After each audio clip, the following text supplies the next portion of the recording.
পুলিশের SI, constable, SP এগুলো নিয়োগ হয়েছে কে লীগের কত বড় ক্যাডার ছিল সেটার উপর ভিত্তি করে। গতকাল এই রায়ের মাধ্যমে আনুষ্ঠানিকভাবে বাংলাদেশের বিচার বিভাগ মুক্ত হয়েছে এবং বিচার বিভাগ স্বাধীন হয়। বিচার বিভাগ গত 15 বছরে অনেক রায় দিয়েছে, কোনো রায়েই ন্যায় বিচারের কোনো প্রতিফলন আমরা দেখি নাই। সর্বশেষ গত 1.5 বছর ধরে ট্রাইব্যুনাল যেভাবে কার্যক্রম চালিয়েছে, যেভাবে তারা সাক্ষী শুনেছে, সাক্ষ্য নিয়েছে, বিবাদী পক্ষ যারা ছিল তাদের আইনজীবীর কথা শুনেছে এবং সার্বিক বিষয়ে সব কিছু শোনার মাধ্যমে সর্বশেষ গতকাল যে রায় দিয়েছে এর মাধ্যমে আপনারা দেখেছেন আইনজীবীও বিবাদী পক্ষের যিনি আইনজীবী ছিলেন তিনিও সাক্ষী দিয়েছেন, বিচার প্রক্রিয়া স্বচ্ছ হয়েছে। আর পাশাপাশি আমরাও দেখেছি যে বিবাদী পক্ষের আইনজীবী তাদের বক্তব্যগুলো উপস্থাপন করেছেন এবং বিভিন্ন বক্তব্য আমরা দেখেছি যে বক্তব্য কীভাবে উপস্থাপিত হইল, কোনভাবে উপস্থাপিত হইল এটি নিয়েও ছাত্র জনতার মাঝে ক্ষোভ ছিল। কিন্তু তারপরও রাষ্ট্র ছাত্র জনতার ক্ষোভকে আমলে না নিয়ে ইমোশনের ভিত্তিতে বিচার না করে বরঞ্চ বাস্তবতার নিরিখেই বিচার করেছে এবং তাদেরকে তাদের কথাগুলো বলার সুযোগ করে দিয়েছে। তো সেই জায়গা থেকে আমরা মনে করি গতকালের রায়ে একটি ঐতিহাসিক রায় হয়েছে। এর মাধ্যমে বাংলাদেশে ন্যায় বিচার প্রতিষ্ঠিত হয়েছে, পাশাপাশি বিচার বিভাগের যে স্বাধীনতা দীর্ঘদিন পর, দীর্ঘ 1.5-2 দশক পরে বাংলাদেশের বিচার বিভাগের স্বাধীনতা ফিরে আসছে।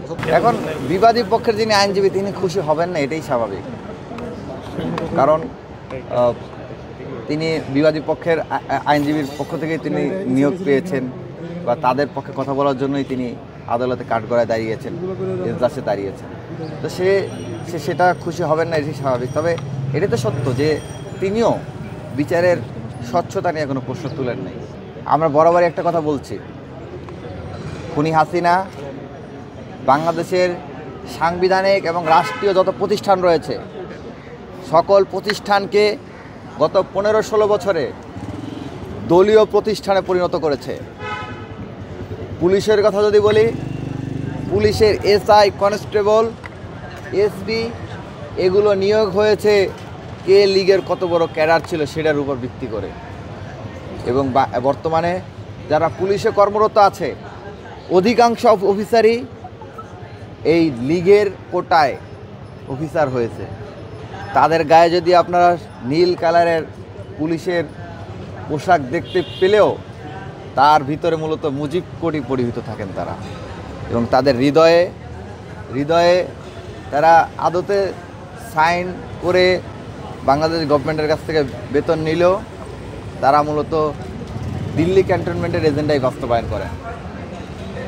এরাই জুলাইয়ে গণহত্যায় জড়িত ছিল, জুলাইয়ের ছাত্র জনতার উপরে গুলি চালিয়েছে, জুলাইয়ের ছাত্র জনতাকে খুন করেছে, গুম করেছে। গত 15-16 বছর যত গুম খুনের ঘটনা ঘটেছে, যত হত্যাকাণ্ডের ঘটনা ঘটেছে, প্রত্যেকটা হত্যাকাণ্ডে এই পুলিশ অফিসাররা ইনভলভ ছিল।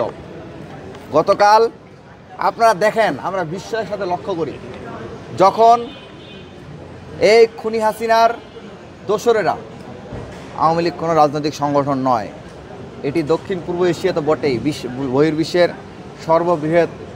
সর্ববৃহৎ সশস্ত্র জঙ্গি সংগঠন। দেশে দেশে সবার সাথে দ্য নিউজ।